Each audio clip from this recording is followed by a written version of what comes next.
स्वागत है आप लोगों का इस वीडियो में। लास्ट क्वेश्चन है सर्कुलर मोशन चैप्टर का। देखते हैं क्वेश्चन क्या कह रहा है। Table with smooth horizontal surface is placed in a cabin, है ना।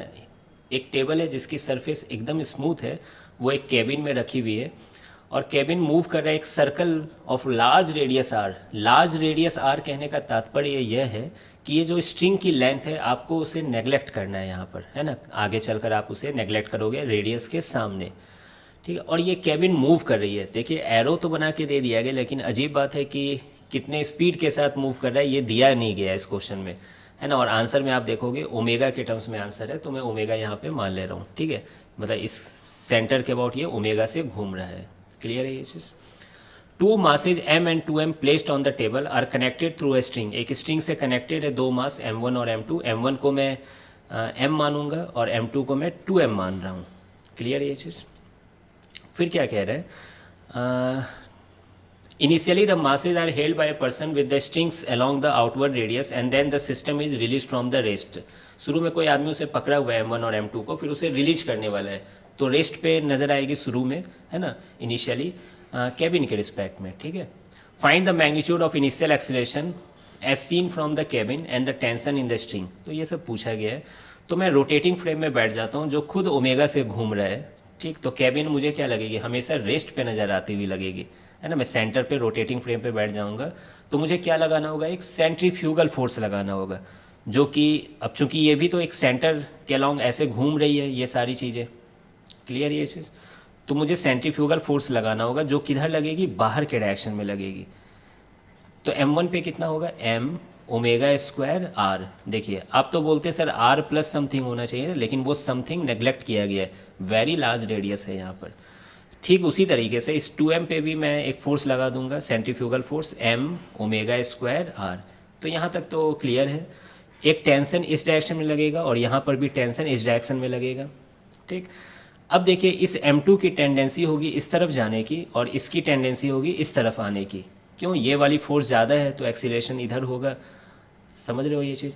और चूंकि पुली यहाँ पर फिक्स्ड है ना, कैबिन के रिस्पेक्ट में रेस्ट पर है, तो एक अगर इस साइड जा रही है तो दूसरी को उस साइड ही जाना होगा। क्यों, पुली की एक्सीलरेशन क्या है, यहाँ पर जीरो है।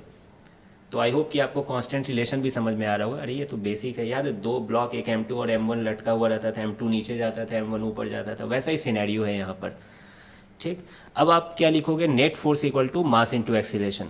बस मैं एक बार और ध्यान से बोलना चाहता हूँ कि ये जो एक्सीलरेशन है विथ रिस्पेक्ट टू कैबिन ही है, ठीक है। कैबिन कहो या फिर ये रोटेटिंग फ्रेम जिस पे आप बैठे हो, आ रही बात समझ में। ये ग्राउंड के रिस्पेक्ट में नहीं है और पूछा भी गया हमें कैबिन के रिस्पेक्ट में, है ना, रोटेटिंग फ्रेम के रिस्पेक्ट में। अब देखिए net force equal to mass into acceleration. m1 के लिए जब आप लिखोगे तो क्या लिखोगे, t minus m omega square R. ये नेट फोर्स हो गया, मास m है और एक्सीलरेशन प्लस a हो गया। उसी तरह ये पहला इक्वेशन हो गया। नीचे वाले के लिए लिखोगे तो एक्सीलरेशन इसकी राइट साइड में, तो ये राइट वाले फोर्स को मैं बड़ा मानूंगा ऑब्वियसली। तो 2m omega square R force minus T है ना, अपोजिट डायरेक्शन में है। मास कितना हो गया इसका, 2m इंटू एक्सीलरेशन। इन दो इक्वेशन को आप जोड़ दीजिए तो plus T minus T cut जाएंगे, ये दोनों सब्ट्रैक्ट हो जाएंगे। आएगा क्या, 1 + 2 कर रहा हूँ मैं, है ना। आएगा क्या, m ओमेगा स्क्वायर आर आ जाएगा इस तरफ सब्ट्रैक्ट करने पे, और ये ऐड हो रहे हैं यहाँ पर, तो 2m + m कितना होगा, 3ma हो जाएगा। m से m कट गया, a की वैल्यू आपको दिख रही होगी ओमेगा स्क्वायर आर बाई 3। तो पहला आंसर पता चल गया है। अब टेंशन निकालने के लिए क्या करना होगा, 1 में इसी चीज़ को पुट कर दीजिए, a की वैल्यू 1 में पुट कर दीजिए, तो देखिए क्या आ रही है, t minus m omega square R. ऐसा करूँ, इसको उस साइड ले जाता हूँ तो ये प्लस हो जाएगा, और a की वैल्यू कितनी है, ओमेगा स्क्वायर आर बाई 3। अब आप एलसीएम ले लीजिए तो ये हो जाएगा 4m omega square R by 3। तो ये टेंशन भी हमारा आ गया स्ट्रिंग में। तो आई होप कि आपको ये सॉल्यूशन समझ में आया होगा। अच्छा क्वेश्चन था, बेसिक क्वेश्चन था, सूडो फोर्स है ना, सेंट्रीफ्यूगल फोर्स का यहाँ कंसेप्ट लगा। तो इस तरह से ये चैप्टर का प्लेलिस्ट ख़त्म होता है ना। नेक्स्ट वर्क और एनर्जी में शुरू करूँगा, तो मिलते हैं फिर नेक्स्ट प्लेलिस्ट में।